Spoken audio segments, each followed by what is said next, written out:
It was just after 7 p.m. when the first drops of rain tapped against the glass windows of the small diner on Myrtle Avenue in Brooklyn.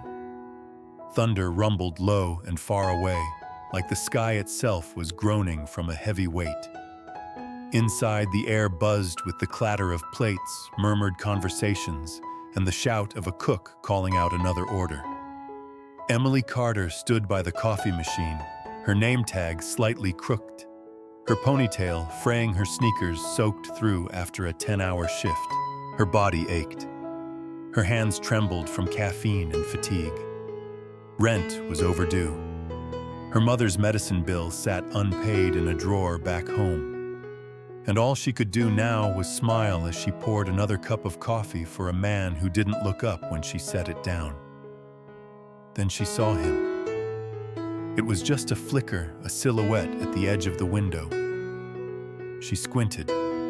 Outside, the rain was no longer a drizzle. It was falling hard now, straight heavy sheets of cold spring water. The boy sat on a bench, just a few feet from the door, unmoving, soaked to the skin. At first, she thought he was just another loitering teen trying to get free Wi-Fi. But then she noticed the white cane leaning against his knees. His head was tilted slightly down, face-hidden hands gripping the cane as though it were the only thing keeping him grounded. Something pulled at her chest. She looked back at the tables, 3 more orders waiting to be served. Her manager was wiping down the bar, not paying attention. Emily hesitated only a second longer before she untied her apron, dropped it on the counter, and rushed through the door. The cold hit her instantly. Her shirt clung to her back as she hurried across the wet pavement. "Hey," she called softly, crouching in front of him. "Are you okay?" The boy flinched at the sound, then turned his head slightly toward her voice. I'm waiting for someone," he said. His voice was small but steady. "My dad. He said he had a meeting. Just for a few minutes." Emily swallowed. Rain dripped from the tips of her hair. "How long have you been out here?" The boy didn't answer. His hands were shaking. His jeans were soaked through. She reached out gently. "Come on, let's get you inside." He didn't protest. Slowly, he stood up and she took his hand, guiding him into the warmth of the diner. Heads turned as they entered. A few customers stared. Emily ignored them. She led him to a booth near the window and helped him sit. "What's your name?" she asked, kneeling beside him. "Ethan," he said. "Ethan Whitaker." She blinked. The name sounded familiar, but she couldn't place it. "Well, Ethan," she said with a smile, "you're safe now." She grabbed a clean napkin from the counter and gently wiped his face. His skin was cold. She wrapped him in her spare jacket and rushed to the kitchen. There was only one bowl of mac and cheese left. It was meant for another customer. Emily didn't care. She heated it up, added a slice of toast, and brought it to the table. "It's hot. Want me to help?" Ethan nodded. She sat beside him slowly, feeding him spoonfuls, letting him chew and nod in quiet appreciation. He never asked who she was. He never asked why she was helping. And she never asked anything of him. They just sat together in that warm corner of the diner as the storm thundered outside. Across the street, inside a black Mercedes SUV, Daniel Whitaker adjusted his headset and stared at the screen on his laptop. The video call was already underway.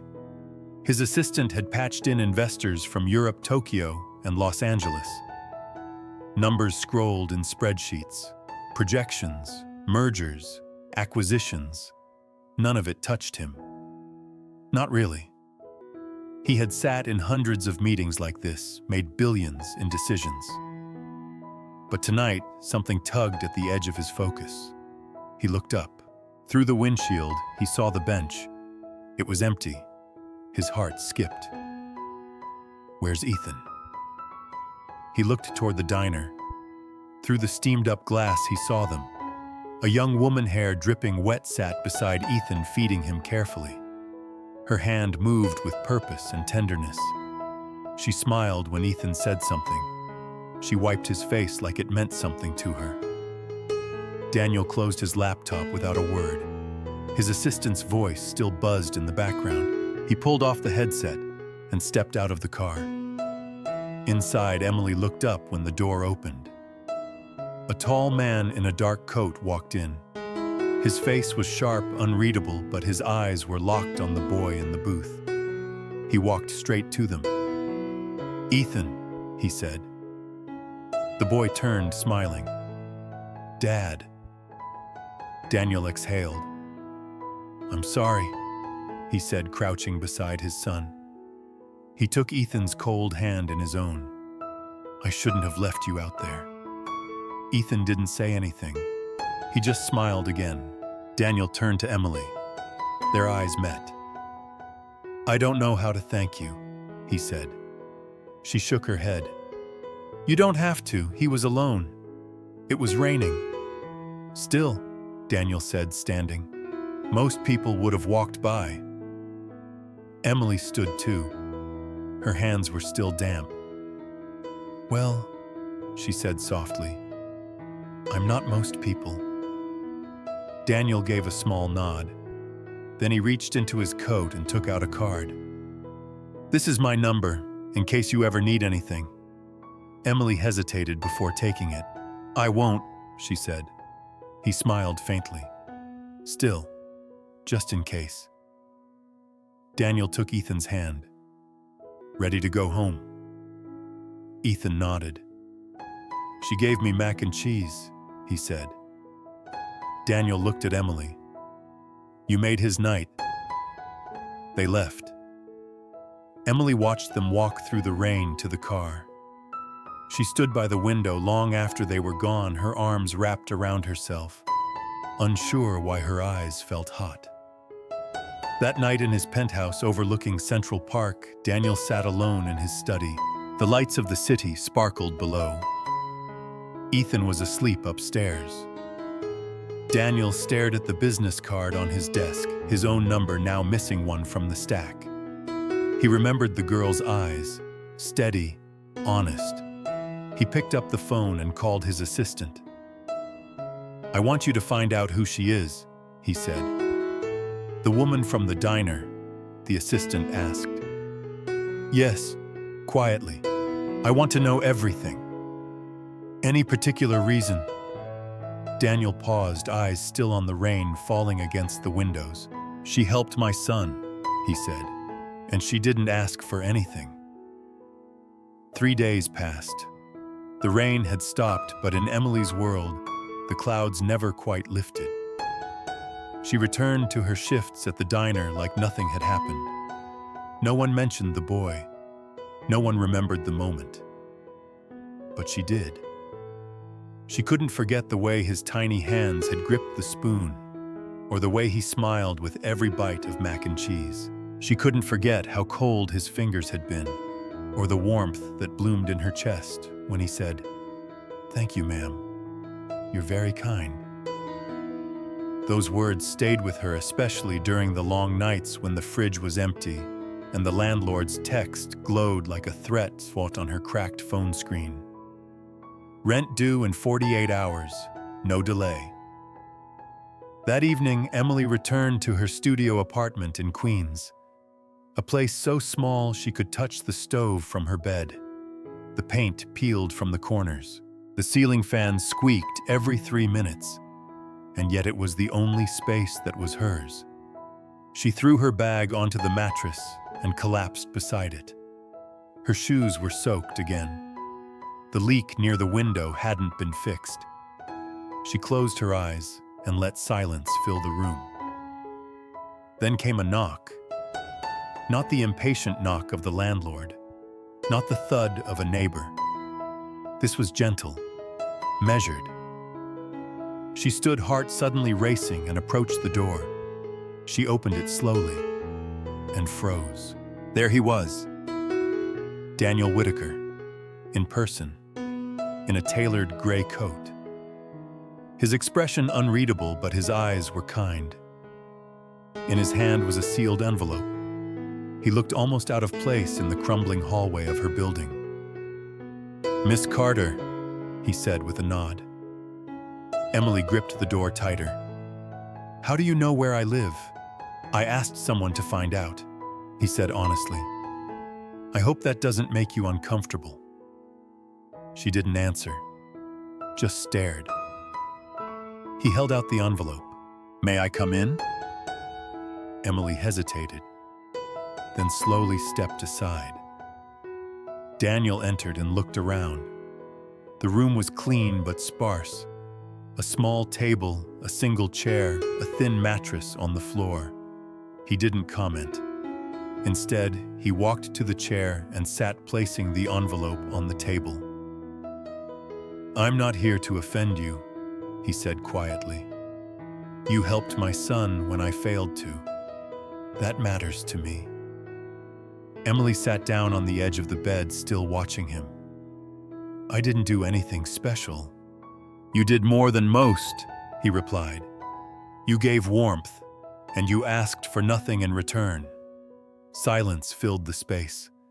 Emily's fingers curled around the sleeve of her sweater. Daniel gestured to the envelope. "Please, open it." She leaned forward and pulled the tab gently. Inside was not money, but a crisp sheet of paper. She unfolded it. Her eyes scanned the words slowly. Her lips parted. This is a job offer." Daniel nodded. "A full-time position at Whitaker Industries." She read, voice shaking. "Human Resources Assistant. Salary, benefits, housing." She looked up. "I don't understand." "I run a company," Daniel said. "But more than that, I try to run a workplace where people matter. Recently, we've grown. Too fast, maybe. We've lost something human along the way." He leaned forward. "I need someone who listens, someone who sees people. You have that rare ability, Miss Carter." Emily shook her head slowly.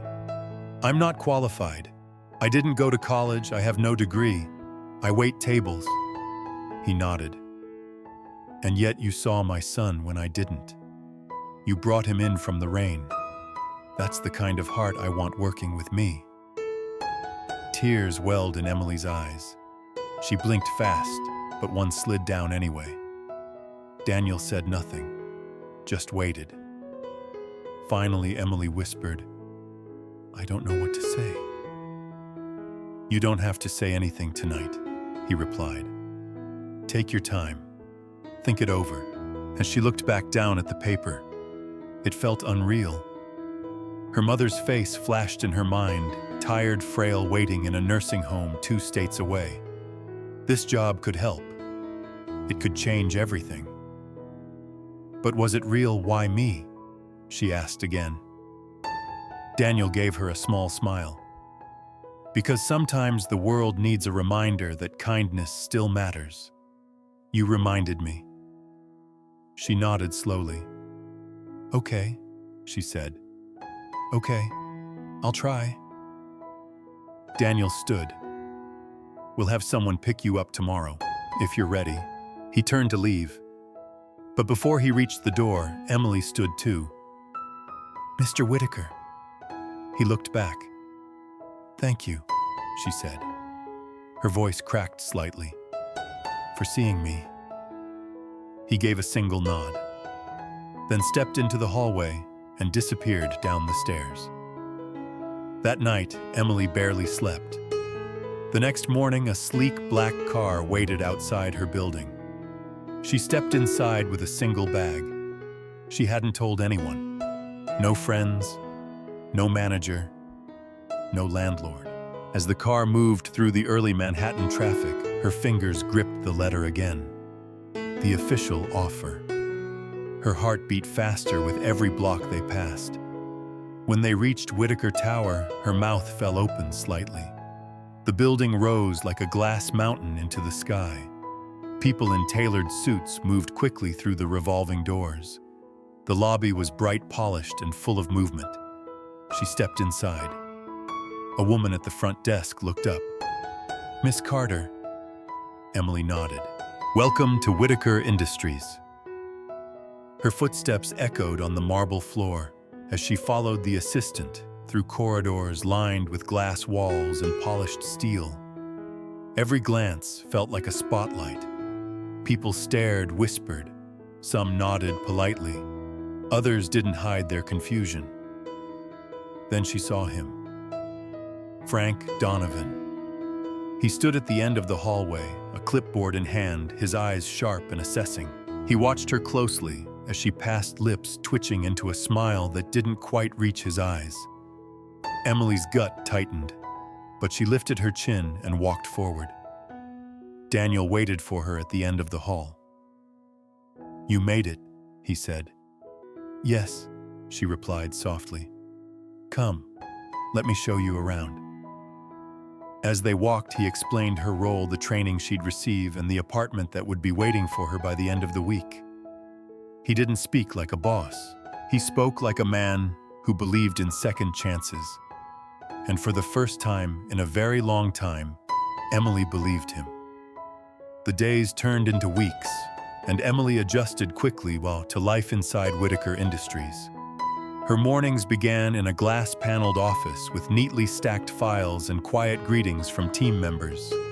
She worked hard, stayed late, asked questions, and most importantly, listened. People started to notice her, not for her clothes or resume, but for how she made others feel seen. Daniel watched from afar, nodding quietly to himself, when he overheard hallway conversations. "That new girl from HR, she actually listens." But not everyone admired her assent. Frank Donovan, the senior executive of operations, watched with growing irritation. For years, he had operated like a shadow beneath the board. He played the game, always polished, always prepared, always circling power like a hawk, waiting for weakness. And now this former waitress was rising too fast, earning trust he hadn't earned in a decade. One Thursday evening, Emily stayed behind to sort through onboarding files. The office was quiet.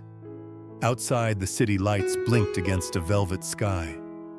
She didn't hear the soft footsteps until Frank appeared in her doorway, holding a USB drive and smiling too pleasantly.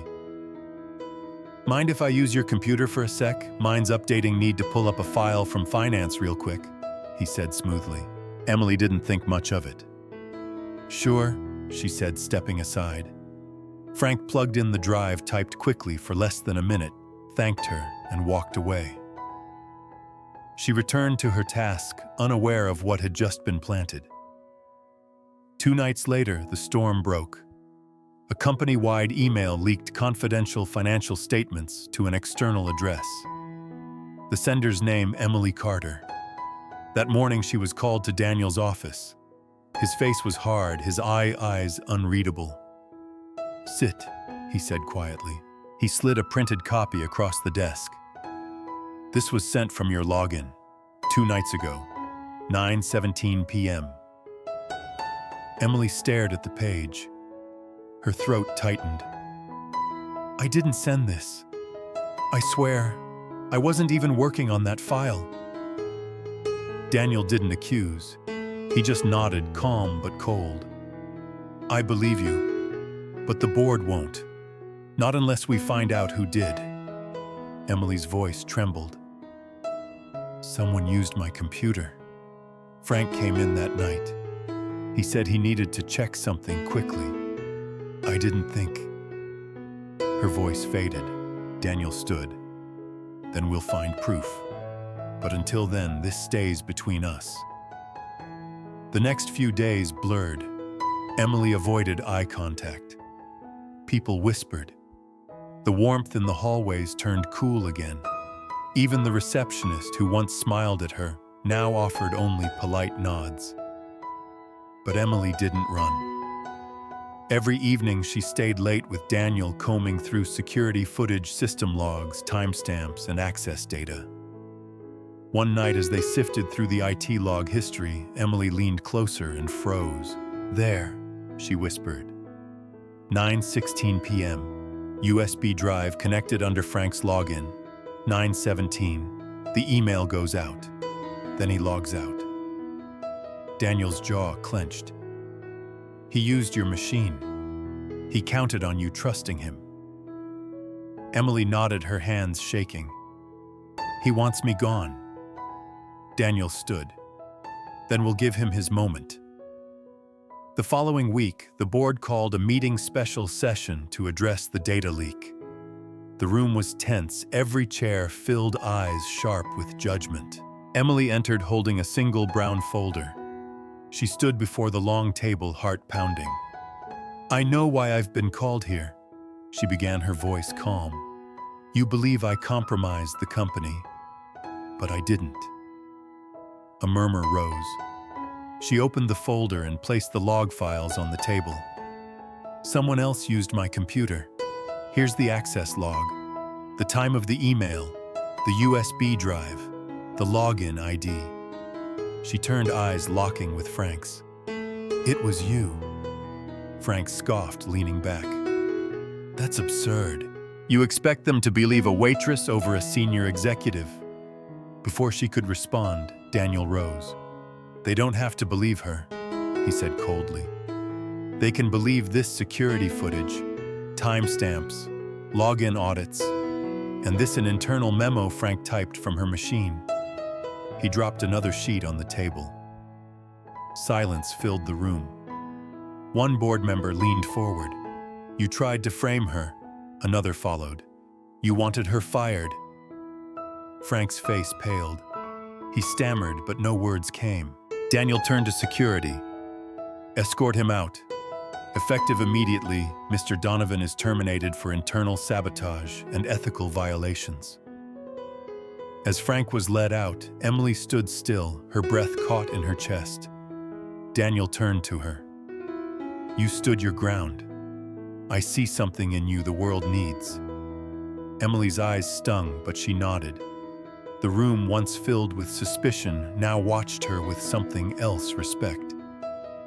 That evening, as she walked through the lobby, people smiled again. Quiet nods. Light greetings. She wasn't just the waitress who helped a boy in the rain anymore. She was a fighter, a survivor. And for the first time in her life, Emily Carter felt like she belonged. Weeks passed since the boardroom showdown, but the echoes of that moment still lingered in Emily's steps, in the way people greeted her now, with respect, sometimes even with a smile. Yet none of that meant more to her than the way Ethan smiled when she walked through the front door of the Whitaker townhouse. The boy who once sat shivering in the rain was now blooming in the warmth of small moments. Every Tuesday and Thursday after work, she stopped by. At first, just to check in, then to stay for dinner, then to help Ethan with his Braille reading, or listen to him talk about music. He was fascinated by sound, by the feel of piano keys, by the way her voice changed when she read stories aloud. Daniel always stayed nearby, watching from the doorway, or pretending to be on his phone in the kitchen. But Emily saw him. She saw the way his shoulders had begun to relax, the way his voice softened when he spoke to his son, the way his laughter, rare and short, sounded genuine now. One night, as she tucked Ethan into bed, the boy reached out and touched her hand. Emily, he said quietly, you feel like my mom. Her breath caught. She brushed his hair back gently. That's very sweet of you, Ethan. He smiled. Do you think you could be? She hesitated, heart thudding. That's a very big question, she said, her voice soft. Why don't you ask your dad about it? He nodded and then yawned, the moment drifting into sleep like a dream. Downstairs, Daniel was waiting by the window. Emily stepped into the room, slowly, unsure if Ethan had said anything yet. Daniel didn't turn to face her. He simply said, "He told me." She blinked. "Oh." "He asked me if you could be his mom." Daniel finally turned. His face wasn't hard this time. It was uncertain, almost boyish in its hesitation. I didn't know what to say, not because I don't want it, but because I don't know if you feel the same. Emily looked at him, then slowly walked to the center of the room. Daniel, she said, you gave me a chance when I had nothing. You believed in me when I didn't believe in myself. But this is more than a job. It's your life, your son, your heart. He stepped closer. That night in the diner, I thought I was the one rescuing my son, but you rescued me too. You reminded me what it felt like to care again. He reached into his pocket, his hand trembling slightly. I want to ask you something. A week later, on a quiet rooftop lit by string lights and soft jazz from a nearby speaker, Daniel reached across the table and took Emily's hand. She looked beautiful in a dark blue dress, simple and elegant, her hair loose around her shoulders. You've changed everything, he said, his voice thick. You gave Ethan warmth. You gave me light. I never thought I could feel again, not after Amelie. But now I look at you and I see the future. He paused. Emily Carter, will you marry me? Her lips parted. The city lights flickered behind him. For a moment, everything paused. Then she whispered, Daniel, this is a lot. I need time. His fingers tightened slightly, then let go. Of course, he said quietly. Take all the time you need. They finished dinner with quiet laughter, lingering glances, and soft conversation, but the question hung gently between them, like a promise waiting to be answered. Exactly 7 days later, Emily stood outside the townhouse with Ethan beside her, both holding hands. She knocked. Daniel opened the door, startled but smiling when he saw them. Emily looked into his eyes. Ask me again, she said. His heart stilled. Emily Carter, he said slowly. Will you marry me? She nodded. Yes, Daniel, I will. Behind her, Ethan jumped and laughed, clapping his hands. Daniel pulled her into his arms, and for the first time in many years, his home was filled not with silence, but with joy, with belonging, with a sense that perhaps, just perhaps, the past had not broken him beyond repair. That night, as the three of them sat together in the living room, eating takeout and laughing over Ethan's silly jokes, Emily looked around and thought, so this is what a family feels like. No marble office, no luxury car, no applause from boardrooms had ever meant as much as this. Ethan's hand in hers. Daniel's eyes, soft with trust, and the quiet knowledge that love, like rain, always finds a way to return. 1 year later, the skyline of New York glowed golden as the morning sun filtered through the towering windows of Whitaker Industries. Inside the largest conference room on the top floor, executives whispered and adjusted their ties. The energy was different. They weren't waiting for Daniel Whitaker today. They were waiting for her. Emily Whitaker, formerly. Emily Carter stood at the head of the room in a cream-colored blouse and navy skirt, holding a simple brown folder the same way she had the day she defended herself against sabotage. But this time, no one questioned why she was there. She had earned her place. Vice President of Human Relations. A title that once seemed as distant as the stars now rested easily on her shoulders. She took a breath and began to speak, not with the stiff formalism of most executives, but with the same calm sincerity that once pulled a blind boy out of the rain. There's a problem, she said simply, and it's not just numbers, it's trust. She moved slowly as she spoke, making eye contact, her voice steady. We've received reports from several departments. Poor communication. Burnout. People feeling like cogs in a machine. We can't grow like this. Not if we want to grow together. One board member shifted uncomfortably. Another crossed his arms. But they listened. Because this wasn't just idealism. This was a woman who had started from nothing and won a war without raising her voice. "I propose a change," she continued. "Quarterly anonymous feedback, mental health resources, more personal check-ins from department heads. It's not about being soft. It's about being smart. People give more when they feel seen." There was silence, then a slow nod, then another. Finally, the chairman cleared his throat. "Let's draft a motion," he said, "and let her lead it." After the meeting, as the board filtered out, Daniel stepped in, Ethan beside him. The boy had grown taller, more confident. His cane still tapped softly, but he carried himself like he belonged everywhere. He walked over and took her hand. "You sounded like a superhero," he whispered. Emily laughed softly and bent down to hug him. Daniel walked to her, kissed her cheek, and whispered, "I'm proud of you."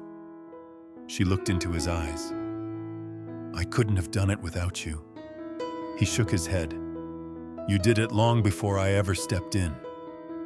That night back home, Emily stood in the kitchen stirring a pot of soup while Ethan sat at the table reciting lines from a Braille book. Daniel walked in with groceries and kissed her on the forehead. It was ordinary, and it was perfect. Later, as they gathered around the dinner table, 3 plates, one glowing light above them, and laughter echoing softly through the townhouse, Emily looked at Ethan and smiled. "Do you remember the night it rained?" she asked. Ethan tilted his head. "The diner?" She nodded. "That night, it changed everything." Daniel looked between them, his heart full. "I almost missed it," he said. "Missed the moment that brought everything back." Emily reached across the table, taking their hands in hers. Sometimes the smallest things become everything. Outside, the city pulsed with life. But inside, in that quiet room with soup on the table and warmth in their hearts, Emily knew she had found something more valuable than any promotion or praise. She had found a home, a family, a reason to believe that kindness never goes unnoticed. And in the soft hum of the evening, in the peace that now lived where silence once reigned, the rain that had once fallen cold now felt like a blessing, a beginning. A circle finally closed.